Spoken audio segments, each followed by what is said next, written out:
Alors que le scandale du logiciel espion Pegasus prend une dimension internationale, le royaume marocain, client de l'entreprise israélienne NSO, qui commercialise ce logiciel espion, se retrouve au cœur de cette scandaleuse affaire.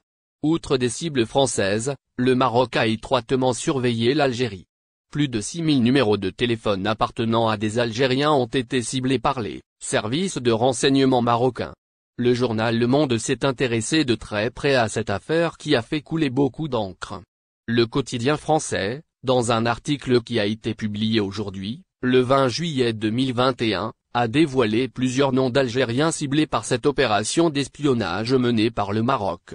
Parmi les cibles, des hauts responsables politiques, mais aussi des militaires, des diplomates, et même des chefs de parti. 6000 numéros algériens ciblés, qui sont-ils? Sélectionnés comme cible potentielle du logiciel espion Pegasus, le Maroc s'est intéressé à plus de 6000 numéros de personnalités et de responsables algériens, assure Le Monde, qui a pu collecter plus de détails auprès de l'organisation Forbidden Story et d'Amnesty International.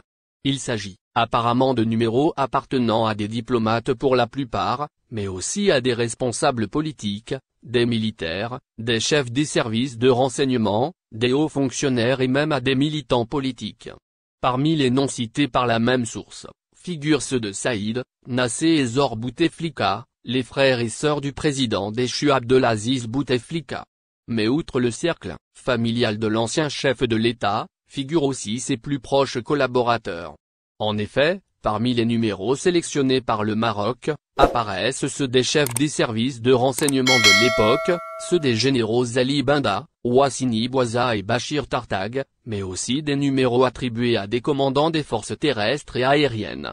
Un numéro attribué à Saïd Changria, l'actuel chef d'état-major de l'armée, fait également partie du lot, assure Le Monde.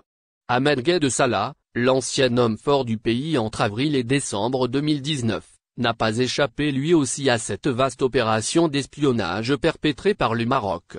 Si son numéro à lui n'a pas été directement cité, ce n'est pas le cas de celui de son fils Mourad, dont le téléphone se trouvait sous la surveillance des services de renseignement marocains, tout comme celui de Lotfi Netzar, le fils de Khaled Netzar. Le Monde dévoile aussi l'étonnante histoire de l'adjudant Guermi Bounouira, ancien aide de camp du général Gaïd Salah. Son numéro de téléphone était sous surveillance. Guermi Bounouira avait fui l'Algérie pour la Turquie à la mort de son chef, mais il a été vite livré par Istanbul à Alger, et il se trouve actuellement en détention pour haute trahison. Une frénésie sans limite. Outre les militaires, les Marocains se sont également intéressés à des ministres de premier plan de l'Algérie.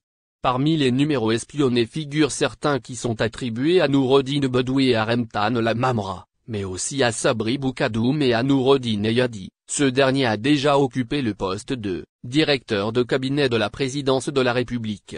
Les numéros de téléphone d'Ali Haddad, et d'autres oligarques de l'ère Bouteflika ont également attiré l'attention des espions marocains.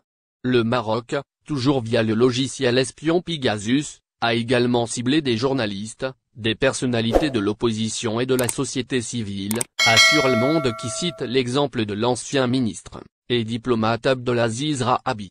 Ce dernier a d'ailleurs déclaré que cela fait partie de la chaîne des actes d'hostilité du Maroc envers l'Algérie.